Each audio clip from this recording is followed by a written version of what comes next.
Hi, my name's Audalyn, and at my own baby shower, surrounded by people I thought were family, my sister stood up and said the man I loved might not be the father. She printed out a fake DNA test, just to humiliate me, but the part that really stuck? She smiled while doing it, like she was proud. What she didn't expect was that someone else had come prepared. And when her husband walked up and handed her divorce papers, in front of everyone, I didn't have to say a word. Before we dive in, what time are you listening to this? And where? Drop a comment below, because this isn't just a story about a baby shower. It's about what happens when silence stops being a shield and becomes your sharpest weapon. I pulled into my parents' driveway a little after 10 a.m., the Carolina sun already beating down harder than it should for late spring. My husband James had offered to come with me, but I'd told him not to worry. It was just brunch, the kind with lukewarm eggs, overly polite smiles, and the lingering scent of lemon furniture polish that never left this house. Inside, everything was exactly where it had always been. The foyer smelled like aging wood and clean linen.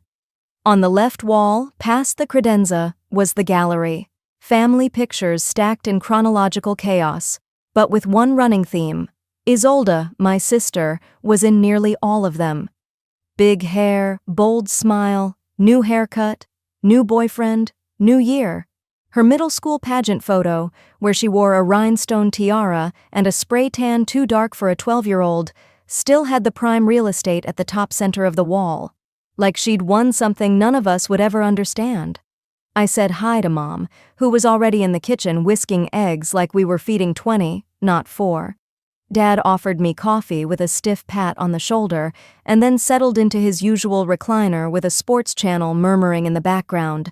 No one asked how I was feeling, no mention of the baby.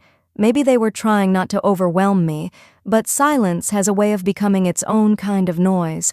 I wandered into the hallway, past the piano we were never allowed to touch as kids, and stopped in front of the Sisters Forever frame.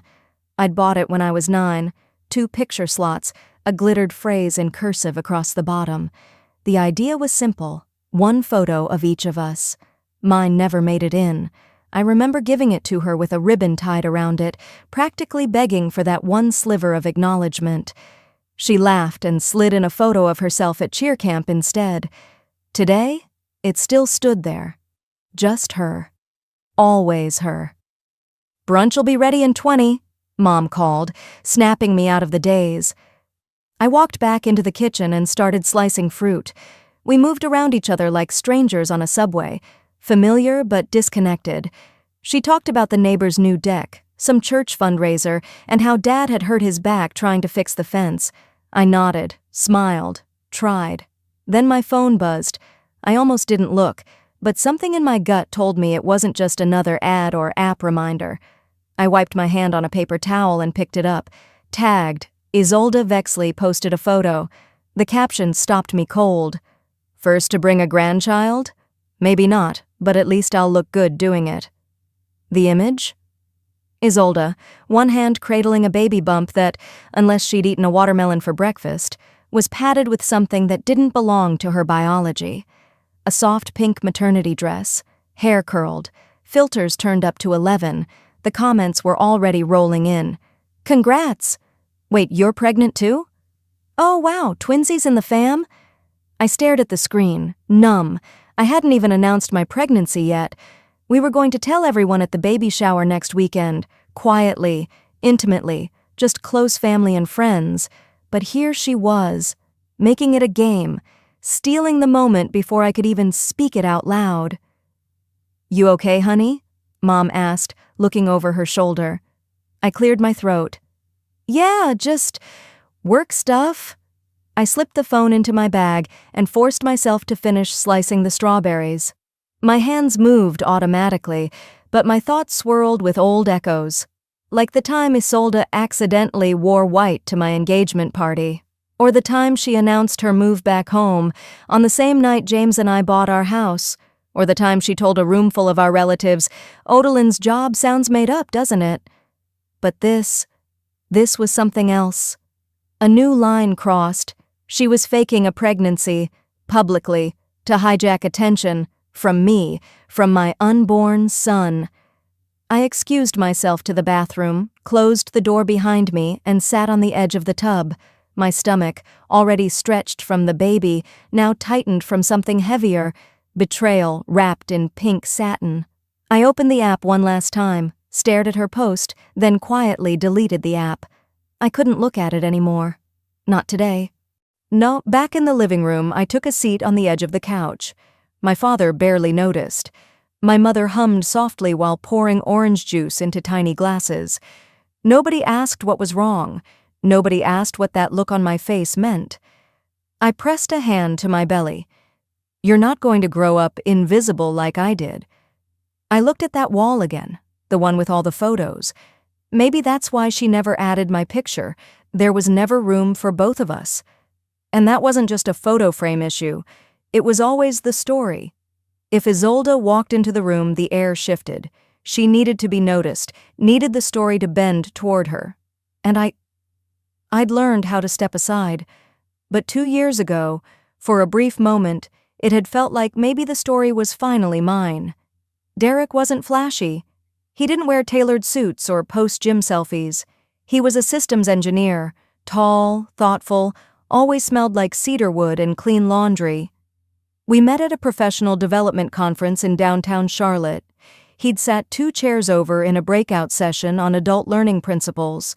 While the rest of the room tuned out, Derek had leaned toward me and whispered, "This woman sounds like she's reading the dictionary backward." I laughed harder than I should have. That was the start. By our 4th date, he remembered I preferred chamomile to peppermint.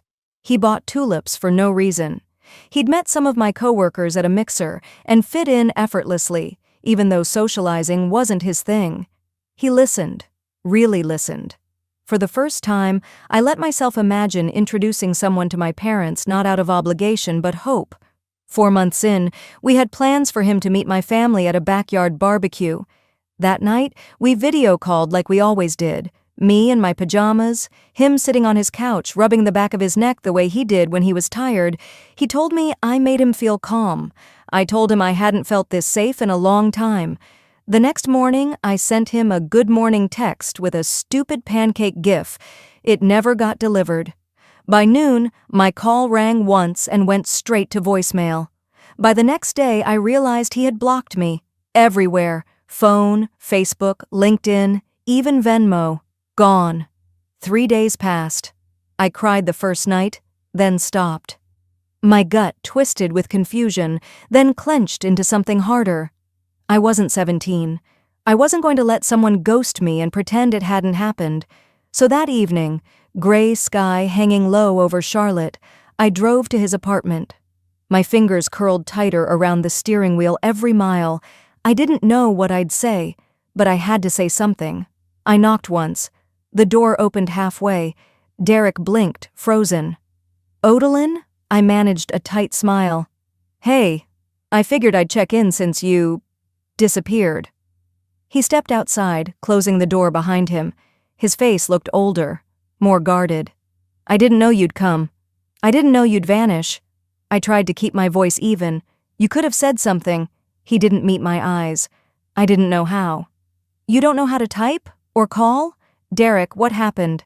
There was a long silence before he exhaled. "Your sister messaged me." I felt it like a jolt. "Isolde?" He nodded. "A few days ago, she sent me some things, screenshots, said there were messages between you and other guys, photos, that you had a pattern." I didn't speak for a beat, just stared. "And you believed her?" "She said she was looking out for me, that you have a history of seeking attention, that you lie. And you never thought to ask me?" His shoulders tensed. "Why would your own sister lie about you?" I blinked hard. "Because she always has." Derek rubbed his forehead, like trying to force the doubt out. I didn't want to believe it, but she was so sure. And then I started wondering about the guy at the mixer, the one who hugged you. That was my coworker, James. His fiancée was standing next to him.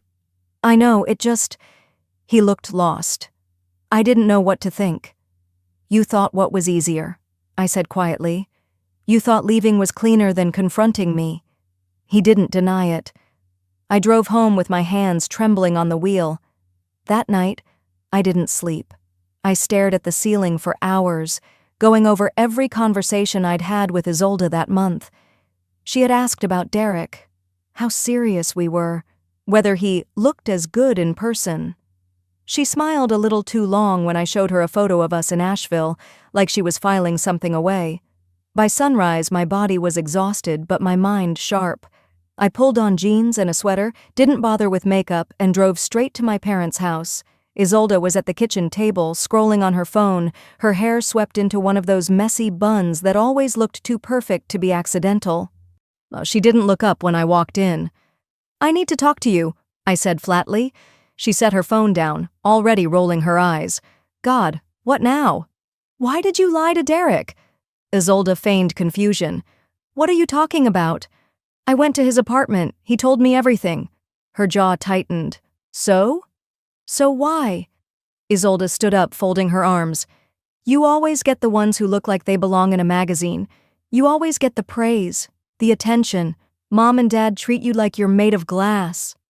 "I've worked for everything I have," I snapped. "You don't get to twist that into something ugly." She smirked.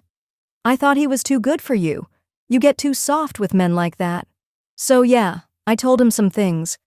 Now he's gone. You're welcome." I didn't respond. I couldn't. Mom entered the room just then, dish towel in hand. She paused, sensing the tension. "Girls, please. Not again. Let's not make a scene." Not again. As if this was normal. As if lying to destroy your sister's relationship was a mild sibling spat over borrowed clothes. And there it was again, the silence. The plea for peace over justice. For image over truth.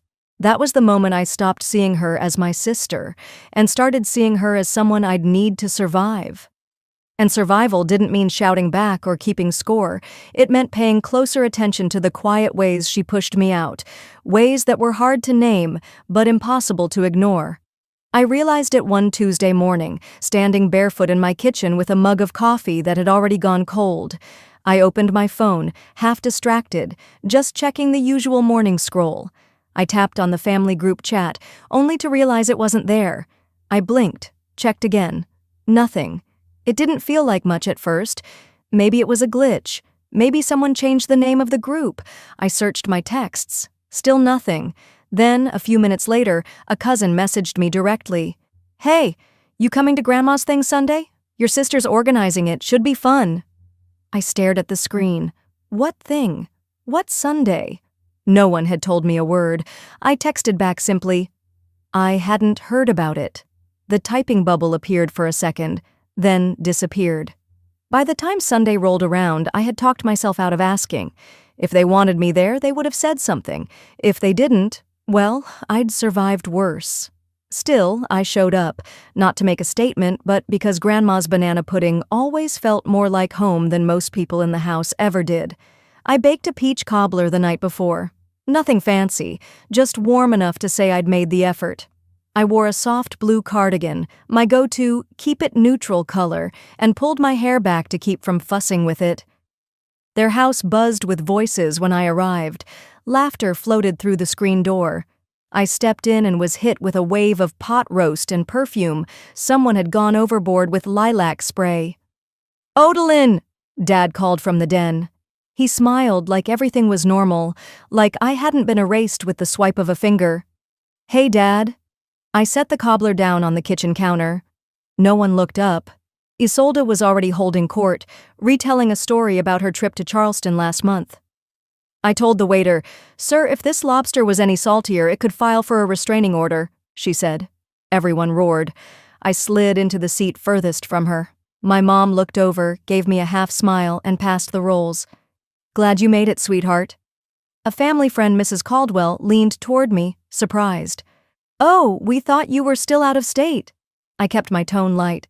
"Nope, I've lived 15 minutes away for the last 6 years." She chuckled. "Oh, I must have misunderstood. Isolde said something about you traveling all the time." I glanced across the table. Isolde didn't even flinch. She sipped her wine like she'd earned it. Dinner passed in waves. Small talk, refills, seconds. I smiled when expected, answered when spoken to. But it was like sitting inside a play I hadn't been cast in. And then, near the end, just as folks were beginning to reach for dessert, Isolde raised her glass. "I just want to say something real quick," she said, standing with that too-perfect posture she'd always carried.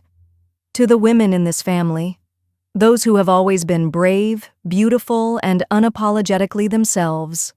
Applause. Smiles. Nods. She looked right at me, glass still lifted. "Even the ones who take forever to find their voice." The room chuckled, light, amused, like it was just harmless teasing. My hand hovered over my fork, and I said, "I didn't lose my voice. I just got tired of yelling into silence." The room went quiet. It wasn't even loud the way I said it. I didn't raise my voice, but somehow it echoed louder than anything all night. Dad cleared his throat. Someone shifted their plate. Isolde smiled, but not the real kind, the tight, thin one, like the tension in a stretched rubber band. I pushed my chair back. "Thanks for dinner," I said to no one in particular, and walked out with my keys in hand. The sky had just turned indigo, and the chill of early spring brushed my cheeks. I sat in the car for a few minutes before starting the engine. The silence inside was thicker than anything at the table. My phone buzzed. It was a text from Mom. "Did you really have to say that?" I didn't reply. I watched the streetlight flicker on outside their house. I thought, I didn't even raise my voice. And somehow that was louder than anything she's ever done. The quieter I got, the more they seemed to fear what I might say next. And yet here I was again, agreeing to coffee with the two people who had made it their life's work to drown out my voice. I told myself it was for peace, to keep things light before the baby shower next week. But part of me wanted to see just how far Isolde was willing to go this time. We met at a small cafe on East Boulevard, the kind with painted iron chairs and mismatched mugs that made everything feel intentional. The late afternoon sun was soft, casting shadows across the stone patio. I arrived first. I always did. I ordered chamomile and chose a quiet table in the corner. 5 minutes later, my mother showed up, fussing with her scarf and waving to someone inside. Then came Isolde, sweeping onto the patio like she owned the place. That's when I saw it. A custom lavender shirt, glittered across the chest in silver cursive, "Godmother-to-be." My hand tightened around my teacup. She kissed Mom's cheek, then leaned in toward me, voice syrupy. "Thought I'd surprise you." I blinked, slowly. "Isolde, I never asked you to be the godmother." She laughed, but there was something sharp underneath it. "Oh, come on, don't be weird about it. Everyone just assumed." "No," I said more firmly. "I didn't assume, and I haven't decided yet." Her eyes narrowed, but she quickly pasted on another smile and turned to the waiter. "Hi, can I get an iced caramel macchiato? I'm celebrating. I'm going to be a godmother." He nodded politely, clearly unsure how to respond. I sat in silence as she started chatting up the couple at the next table. "First baby in the family. I'm just so excited to help raise her. She'll be so loved." I looked at Mom, who was now staring into her tea like it held an answer. "You knew she made that shirt?" I asked quietly. "She just said it was for fun," she whispered. "I didn't think she'd wear it in public." I stood up and pulled Isolde aside, away from the other tables. "You need to stop." She tilted her head as if amused. "Why are you always so tense?" "Because you keep rewriting my life like it's a script you can punch up." She crossed her arms. "You're about to be a mother. People are watching. You don't want to look cold. This family has a certain image, and I'm just helping you protect that." My jaw clenched. This isn't about image, it's about truth and boundaries. But she wasn't listening. She never was. We returned to the table. The server had placed her drink down, but she didn't touch it. Instead, she adjusted her shirt so the godmother glitter caught the light. That's when she leaned back and said, loud enough for half the patio to hear, "So, is the baby's room in that same condo you inherited from Grandpa, or did you finally decide to sell it?" I froze. The condo had been left to me. Directly. No contest, but the whispers had started years ago, about how our parents had influenced the will. Isolde had repeated that lie enough times. I wasn't sure if even she remembered it wasn't true. Two women at a nearby table turned their heads. I looked at my mother, her lips parted, then pressed together again. Silent. "It's mine," I said calmly, clearly. "Legally, morally, all of it." Isolde gave a soft scoff. "Touchy, touchy." I stood. My voice was steady now. "And you're not the godmother." She blinked. "You don't get to name yourself anything in my child's life. Not without asking. Not after what you've done." Her smile cracked. "You don't get to claim what's not yours anymore. That includes roles, stories, or family legacy." Isolde's jaw tightened. She grabbed her untouched latte and tossed it into the trash can like it had betrayed her. "I was trying to make this easier," she muttered, then stormed off toward the parking lot, leaving a trail of silence behind her. I sat back down. My hands were trembling slightly, but I didn't hide them. My mother said nothing for a long time. Finally, she looked up. "You know how your sister gets." I took a slow sip of my tea. "No," I said. "I know how she stays, and I'm done adjusting to that." The breeze picked up. The glitter on the empty seat across from me caught the light once more. For someone so desperate to be part of my child's life, she never asked what I wanted. And now, standing in the backyard of my parents' home, surrounded by pastel balloons, folding chairs, and voices trying too hard to be cheerful, I realized Isolde never had to ask. She took. The baby shower was meant to be small, my request, not my mother's. I told her, no surprises, no RSVP lists longer than a CVS receipt, and absolutely no speeches. I didn't want a spectacle, just close friends, family, and some peace before everything changed. The weather that Saturday was kind enough. A mild spring afternoon, breezy enough to keep the air light, but not chilly. The backyard looked sweet in that southern way, magnolia leaves lining the fence, 2 tables covered in baby blue and light yellow cloths. The cake sat at the center. He or she, let's see, in thick white icing, with plastic forks nestled in a mason jar nearby. I was actually smiling when I walked in, until I saw her. Isolde arrived late, of course, 15 minutes after the reveal was supposed to start. She was dressed in white denim, oversized sunglasses, and that shirt again.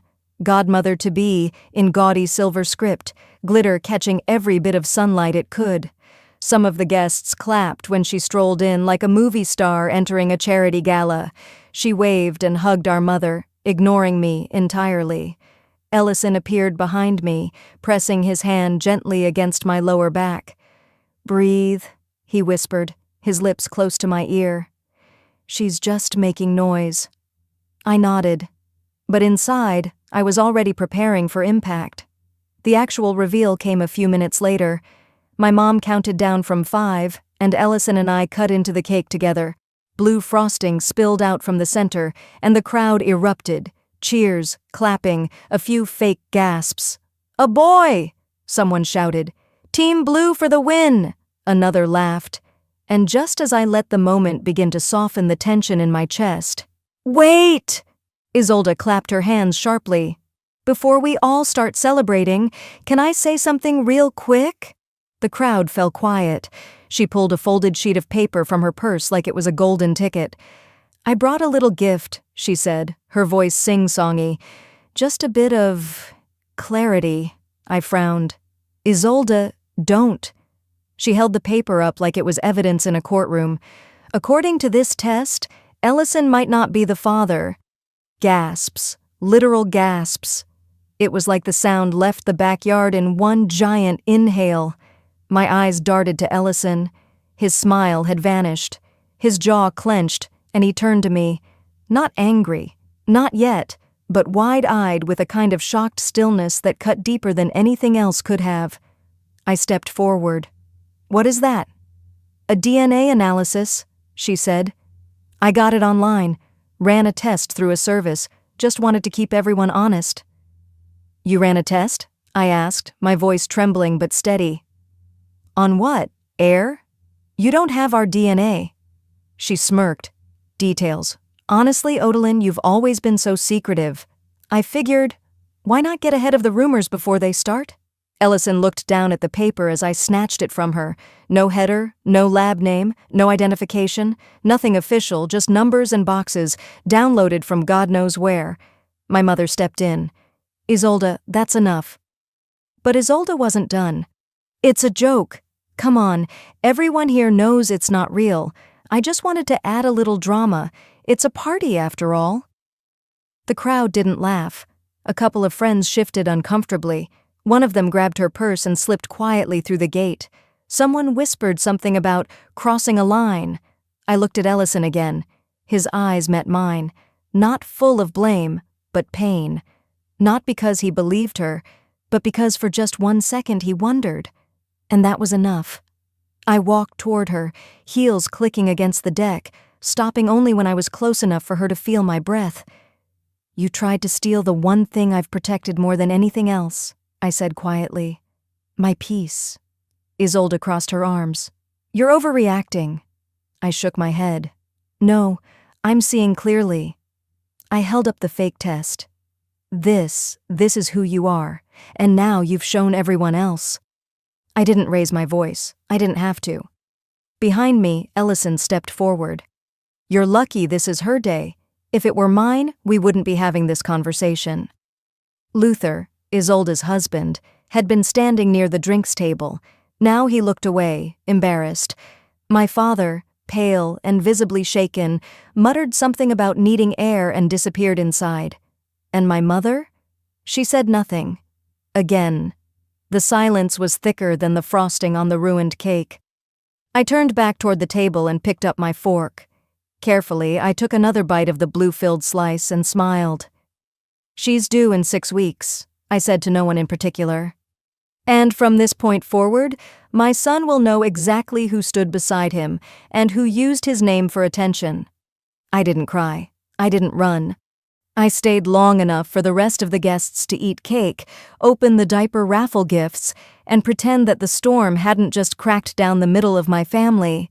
That was the moment I stopped playing nice and started playing smart. The frosting hadn't dried on the cake when the tension in the backyard took on a new shape. People weren't talking much, not anymore, just low murmurs, awkward shifting in lawn chairs, some kids chasing each other around a folding table like nothing happened. And there stood Isolde, in the middle of it all, holding that ridiculous printed test with her perfectly manicured fingers, as if it hadn't just imploded her own credibility. I didn't need to look around to know the mood had shifted. I could feel it. My neighbor's eyes avoiding mine, my coworkers suddenly too interested in their lemonade. Ellison reached over, took my hand gently. He didn't speak, just gave the faintest nod, like, I'm here. My mother was the one to finally break the silence. What was that? She asked, more to herself than to anyone else. My dad, usually silent to a fault, leaned forward in his chair, face drawn. This crossed the line, he said quietly. This wasn't a joke. This was war. That word landed hard. War. And just as the echo of it began to settle, Luther moved. He had been sitting near the side fence the whole time, keeping to himself, half shielded by the hydrangeas and some leftover gift bags. But now he walked forward, slow, deliberate. In his hand was an envelope, white, sealed. He stopped in front of Isolde. Her shoulders stiffened as he approached, still clinging to the last shred of theater she thought she controlled. He looked her straight in the eye. His voice was calm, but cold enough to cut marble. You love making scenes, he said, so here's one you didn't get to direct. He handed her the envelope. She stared down at it, puzzled, then froze. What is this? She asked, her voice too high, too bright. You already know, he said, loud enough for everyone still standing nearby to hear. It's over, Isolde. Signed and dated. You've embarrassed yourself enough. Gasps again, but quieter this time, more weighted. Even the kids slowed down. You're divorcing me? She snapped, looking from the envelope to his face. Right here? Right now? Luther didn't flinch. "You made this mess public. I'm just taking out the trash in the same place you dumped it." The backyard, once buzzing, went still. Even the breeze seemed to hold its breath. Luther, this is insane. Don't do this in front of them." "You already did worse," he said. "You attacked your pregnant sister with a lie. You humiliated your entire family for, what, clout?" He turned away and started walking back toward the gate. Isolde stood rooted, fingers trembling, the envelope dangling from her hand. And I? I stayed where I was. I didn't step in, didn't smirk. I didn't need to. Her undoing wasn't mine. It was hers, start to finish. Our mom stood then, walked toward Isolde slowly. Her voice, when it came, was lower than I'd ever heard it. Tired, frayed. "We begged you," she said. "We told you to stop making everything about performance, but you didn't want a family. You wanted a spotlight." Isolde's lip trembled. "I didn't mean—" "No," Mom cut in. "You never mean to hurt anyone. You just don't care if you do." Then she looked at her daughter, not with anger, not even disappointment, just distance. "You're not welcome in our home until you get help." Isolde's mouth opened, but nothing came out. No witty comeback, no feigned apology. She just stood there, alone in her glittery shirt and smeared mascara, holding divorce papers like confetti that never fell. The people who remained kept their heads down. A few whispered. A couple grabbed their purses, murmuring, "We should let them be," before heading toward their cars. No one clapped. No one hugged her. She had the stage, but this time, she was the only one who didn't get applause. 9 days passed. 9 very quiet days. After the disaster that was my baby shower, Ellison and I slipped back into the rhythm of our little apartment. I spent the days folding onesies and setting up the bassinet we'd ordered. Ellison checked the locks twice every night. Neither of us said it aloud, but the silence from Isolde was unsettling. That Friday, just as the sun dipped low and the blinds threw slashes of orange light across our kitchen floor, there was a knock. Not the light tap of a neighbor dropping off mail. Not the delivery guy with Thai food. It was heavier, too familiar. I paused mid-fold, a tiny blue hat in my hand, and looked toward the door. Ellison came around the corner, wiping his hands on a dish towel. "You expecting anyone?" I shook my head. The knock came again. I stepped forward, unlocked the deadbolt, and cracked it open. There she was. Isolde. Sunglasses on, even though it was nearly dark. Her hair looked slept on, her makeup from God knows when. She held a duffel bag in one hand and some kind of gift bag in the other. "I just need a place to stay," she said flatly. "One night." For a moment I couldn't move. I just stared. My mind went blank, then furious, then blank again. Before I could say anything, Ellison appeared beside me, his voice firm but controlled. "This isn't the place," he said. "And it's not the time." Isolde turned toward him like she hadn't noticed him standing there. Her lips curved into something between a smirk and a sneer. "You're not the man I thought you were," she said lightly. "Or maybe, you're exactly that." Then she looked straight at me. "You always get what you want, Odeli, even when you don't deserve it." My hand instinctively found my belly.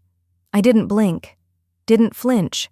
I just stared at her like she was a stranger, which, in many ways, she was now. She sighed, dramatically, of course, then held out the gift bag. "It's for the baby," she said. I didn't reach for it. She lowered her hand, crouched slowly, and set the bag on the welcome mat. As she stood, she leaned in slightly, voice barely above a whisper. "Just remember," she said, "people online love stories about happy families, and broken ones too." Then she turned and walked away, her boots scraping the concrete in sharp, defiant strides. I stood still, frozen, until the sound of the lobby door clicking shut reached us. Ellison was the one to speak first. "She threatened you. With that." I didn't answer. I reached down, picked up the bag like it might explode, and walked it straight to the trash can under the sink. I'm installing cameras tomorrow, I said, front and back. Ellison nodded once, his jaw tight. I'll help. I didn't sleep well that night. Every creak in the hallway sounded like a second knock. Every flicker of the hallway lights outside made me check the peephole. The next morning, I didn't wait. I called our lawyer. I need to start paperwork for a restraining order, I said, and I don't want to wait until something worse happens. She didn't even sound surprised. We'll take care of it. Later that day, as I looked through my window while feeding our dog, I spotted a neighbor, Mrs. Delaney from 2 doors down, sitting on the bench near the complex mailbox. She waved, I waved back, and for a split second I thought, this is the life I fought for. Quiet, secure, honest. Isolde would never understand that. I didn't lock her out of my life out of anger. I did it out of instinct. 3 weeks passed. It was enough time for the baby's name to be embroidered onto soft towels, for thank you cards from the baby shower to be written, though some were left unsent, and for the doorbell to not ring. Not once. Ellison and I took long walks again, quiet, simple ones like we used to before everything got so loud. Our little apartment felt warm, peaceful, but still, I couldn't ignore the feeling that something unfinished was circling us, like static in the air before a summer storm. Then came the christening. It was held at a modest community center, 1 town over. Nothing extravagant, just what we wanted. Calm, intimate, full of love, and only those who respected our space. The front tables were dressed with simple florals, and the speaker system echoed soft acoustic hymns while guests trickled in. My parents arrived early and helped set up. My mother had a new stillness about her, less performative, more grounded. My father didn't say much, but he stood close. That was enough. Ellison hovered by the entrance, greeting guests, keeping his eyes open for what we both knew might come. And, right on cue, 15 minutes before the ceremony started, she walked in. Isolde, pale blue dress, loose curls swept over one shoulder, a new kind of smile, polished, vague, weaponized. I thought we were starting over, she said loudly, as if that was all it took to erase the damage. A few heads turned, a couple of guests even smiled back at her, confused but courteous. I didn't approach her. I didn't need to. She floated around the room like she owned the space, leaning into hugs with people who didn't know better, who hadn't watched the theater unfold across months. Years, really. Some asked where Luther was. She told them, he's traveling. It's complicated. It wasn't. We all knew. After the baptism, Ellison stood beside the podium and tapped the mic. It was time for toasts. He opened with a few words, gentle, heartfelt, just as we'd planned. My hands rested on our son's blanket-covered car seat, my heart steady. Then, uninvited, Isolde stepped forward with a note card in hand. Do you mind? She said sweetly, already adjusting the mic. No one stopped her. She began, Family, she said, isn't always perfect, but it is resilient, and forgiveness is a gift we give ourselves. I didn't even flinch, because what came next wasn't her speech. It was her voice, just not from that podium.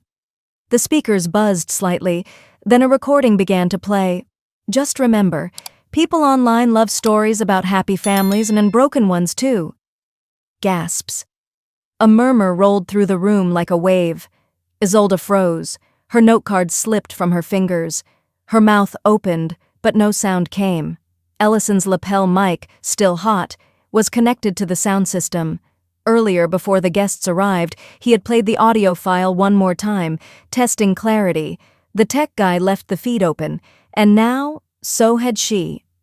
I didn't move. I didn't gloat. I simply walked over to the gift table. From my purse, I pulled out a small, wrapped box.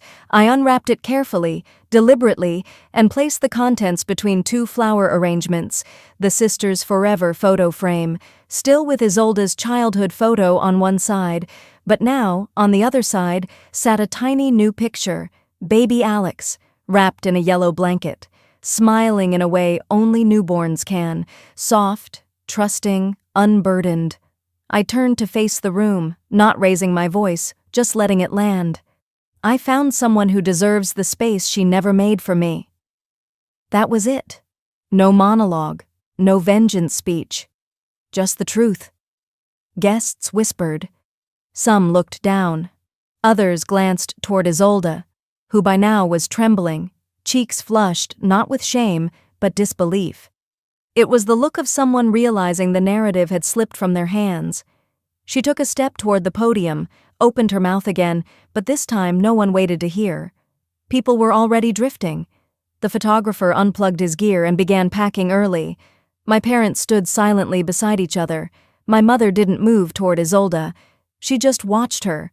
When Isolde finally turned and stormed out, heels clicking hard against tile, no one followed. No doors were held open. No eyes met hers. And no one clapped. She left the way she came into my story, loud, unwanted, and convinced the silence would miss her. But silence can be a sanctuary, too. 3 mornings had passed since the christening, and I still hadn't taken the frame down from the shelf. It sat on the entry table where the light hit just right, casting a soft glow across the glass surface each morning. Baby Alex's face stared out with wide eyes, unaware of the storm that had quieted just beneath him. I was alone with him in the living room that Saturday. The world outside hadn't fully woken up. The birds had, though, and their song floated through the cracked window above the armchair where I rocked him. The air smelled faintly of formula, and the lavender sachets my mom insisted would help calm a new mother's nerves. On the table next to me sat the frame. But this time, it wasn't bare or broken. It had been placed inside a custom shadow box, glass-sealed, corners locked. One side still bore the old photo of Isolde in her pageant crown, the one she never let anyone forget. The other now held Alex, swaddled in a light blue blanket, arms tucked close to his chest, lips parted as if caught mid-dream. That frame used to haunt me.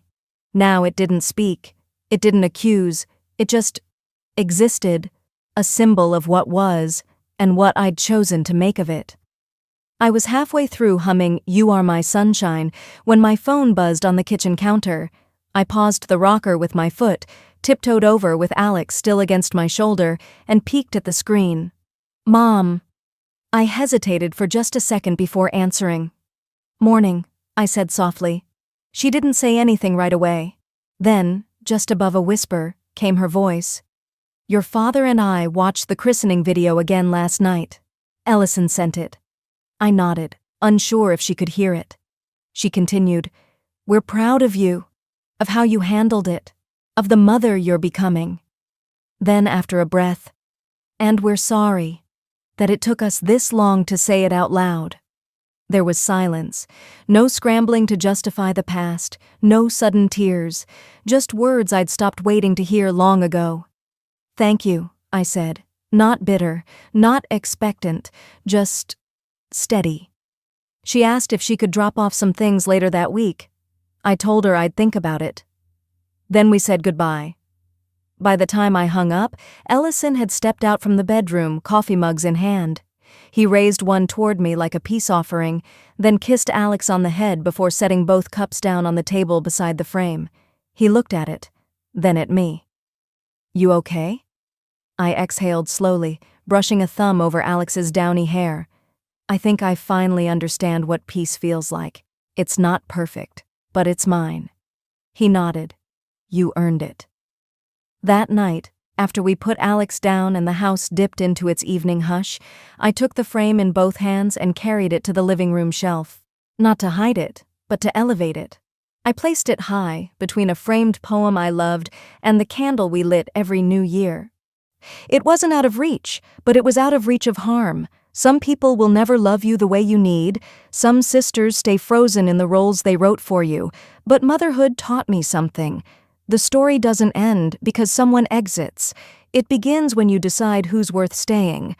I turned off the light, leaving the frame bathed in soft moonlight from the window. It was finally still. If there's no room for you in their story, maybe it's time to start writing your own.